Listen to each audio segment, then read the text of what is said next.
Hello BookTube, welcome to my channel.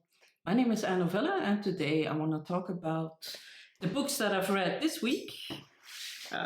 These are a couple of them, and I want to talk especially about this one. This is Hunger by Knut Hamsun. This is the Dutch version, but there's of course an English version.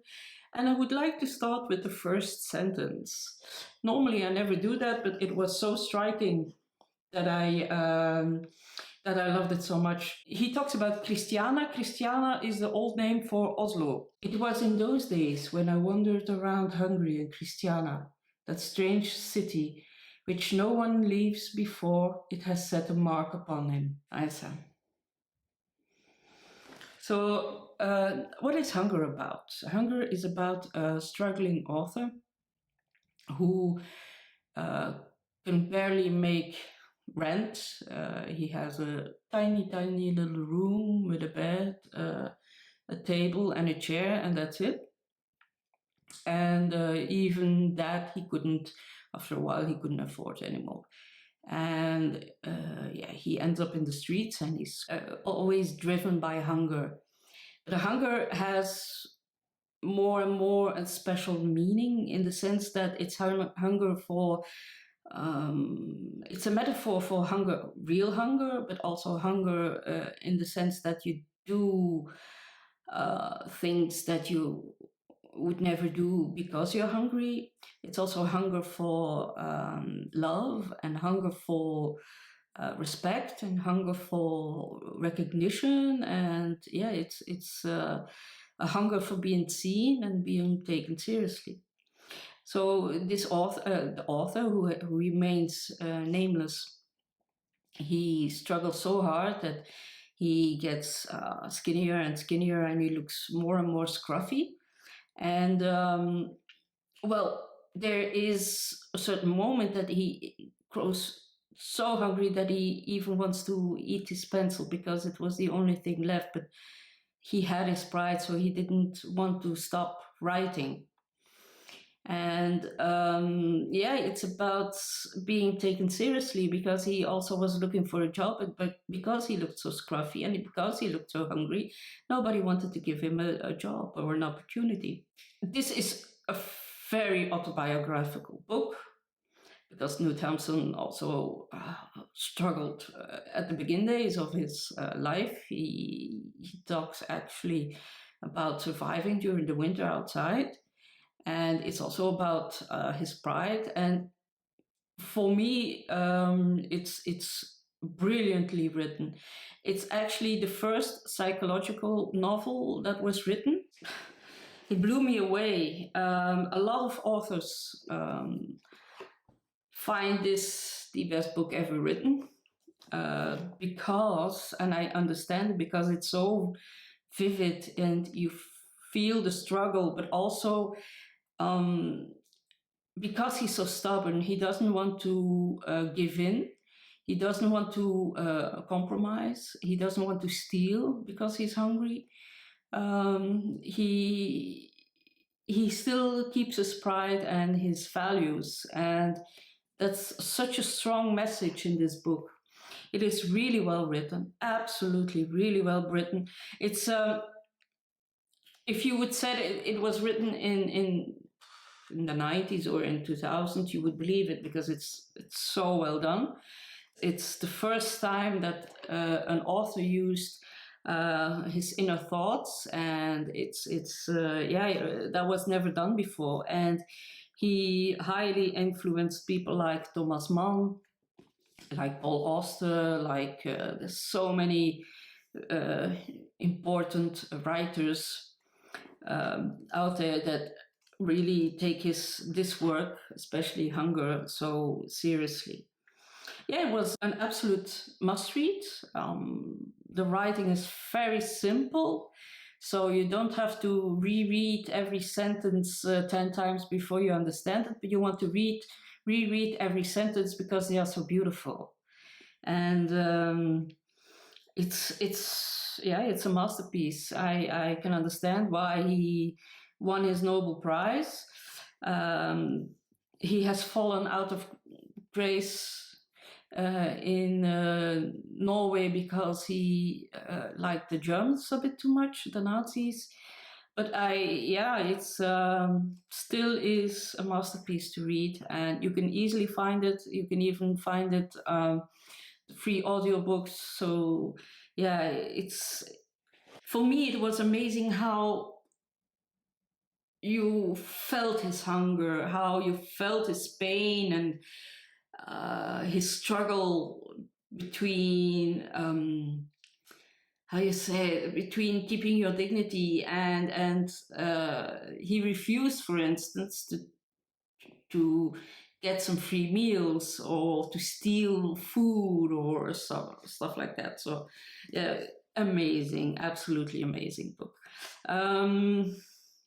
Yeah, it's a must read. It, for me, it's in my top 10 ever. Yeah, it's that good. Hunger, Knut Hamsun. Then I read two books that are connected. Sylvia Brownrigg's Pages for You and Pages for Her. Pages for You is the first book. It's the thinnest. So this is about Anne and Flannery. Flannery is also a girl. Anne is a teacher and Flannery is a student, and she falls in love with her teacher. They have a relationship, and yeah, after 1 year or so, they break up. And the second book is 17 years later, when Flannery is already a very well-established author, and Anne also, and they meet again after 17 years. Meanwhile, Flannery has a husband, has a child, and Anne had a long-time relationship with her boyfriend, and for whom she left Flannery 17 years ago. And when Anne meets Flannery again, she realizes that Flannery was a lot more, that she had a lot more meaning for her than she realized, that she was a lot more important to her.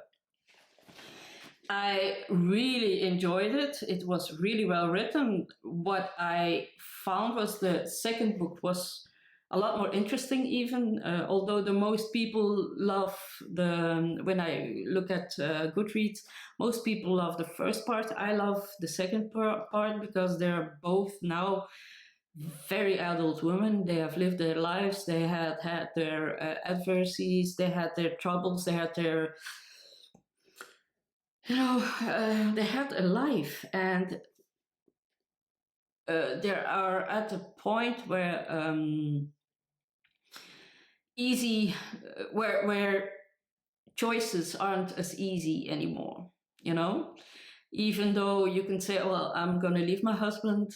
It's not that easy because there's a child, for instance, and that's what I really liked.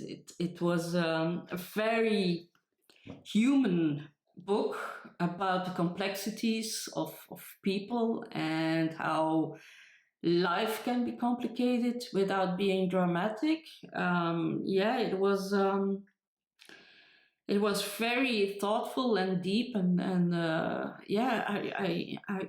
thoroughly enjoyed it. It was a pleasure to read both of them. Pages for You, the first.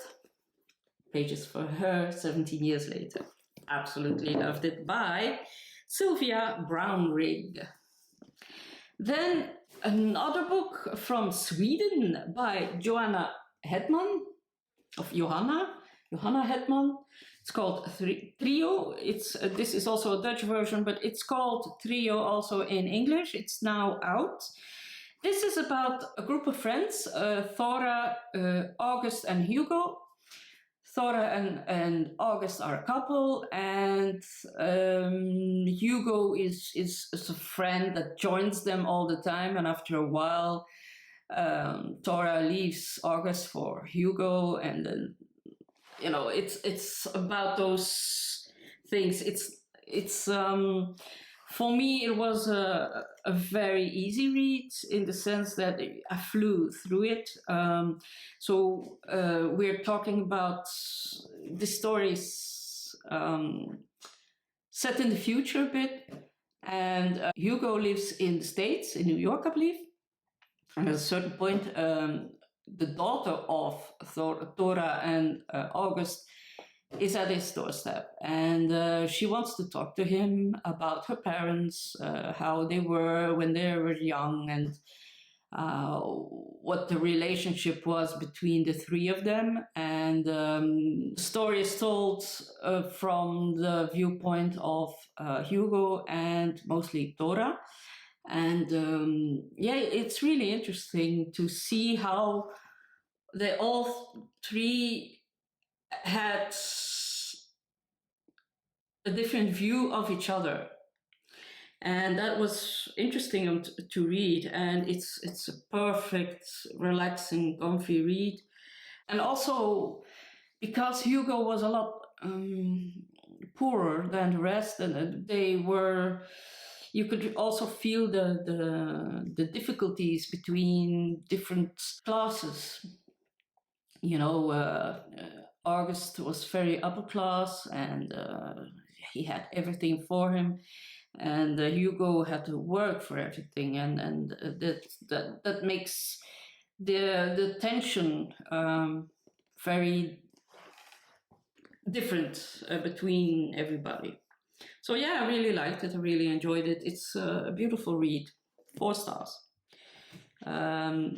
Pages for You was a 4-star read. Pages for Her was a 5-star read, and Hunger was 5+. Another book that I read was Karoo by Steve Tesich. This is a book that always stayed under the radar, although it's really well done. It's the only book that Steve Tesich has written. It's Steve Tesich was a playwright and a film writer. He wrote, for instance, The World According to Garp and Breaking Away.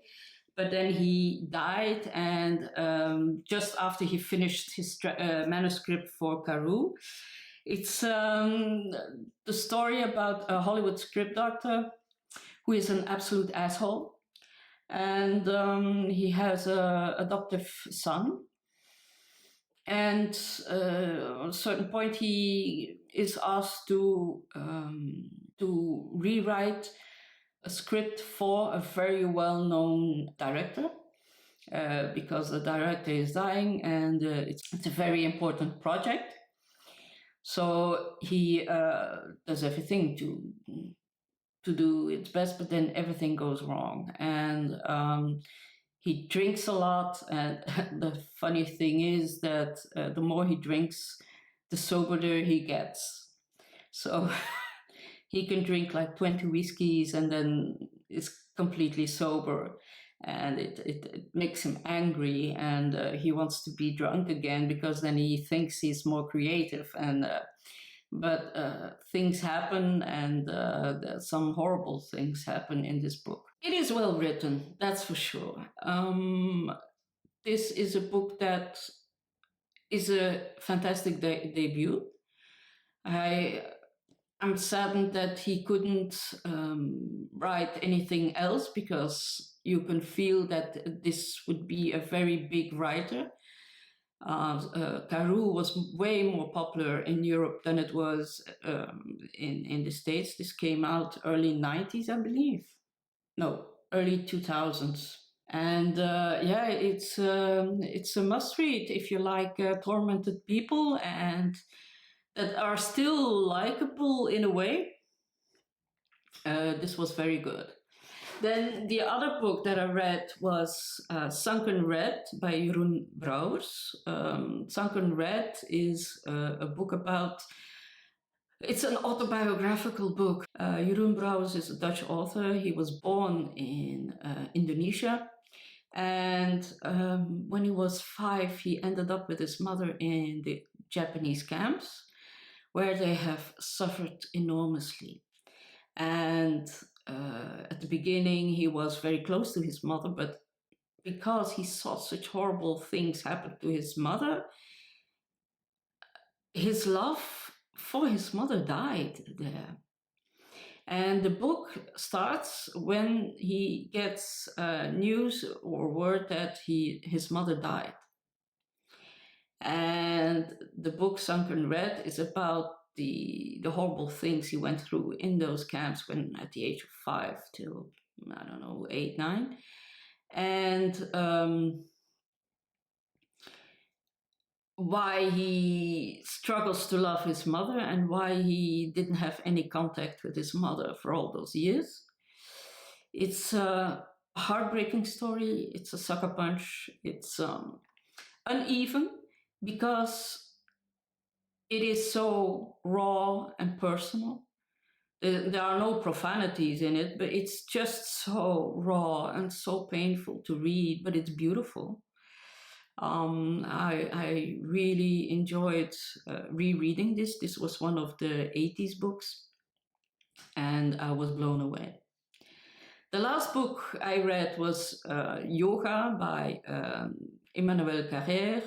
This is a French author. Yoga starts off as a self-help book for yoga, and but quickly, well, not quite quickly, but after 1/3, it turns into, he falls out of his narrative, and more his personal life creeps into the book.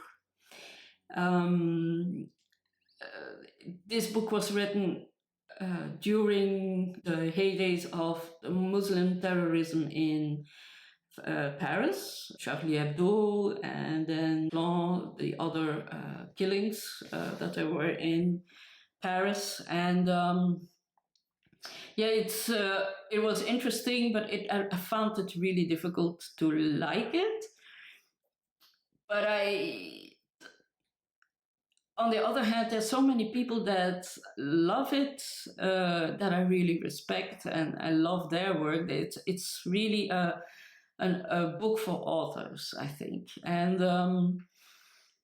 it's about writing, it's about yoga, it's about life, it's about grief, it's about terrorism and how to deal with that. It's about fear, it's about everything. And it was, in hindsight, it was interesting, but it wasn't what I expected to be. And for me, I hesitate. I give it 3.5 stars. That's it for this week. It was an interesting reading week. I enjoyed Hunger by Knut Hamsun. I really enjoyed Pages for Her and Pages for You by Sylvia Brownrigg. And Trio was also very good by Johanna Hedman. And Karoo by Steve Tesich. Thank you for watching, and talk to you later. Bye-bye.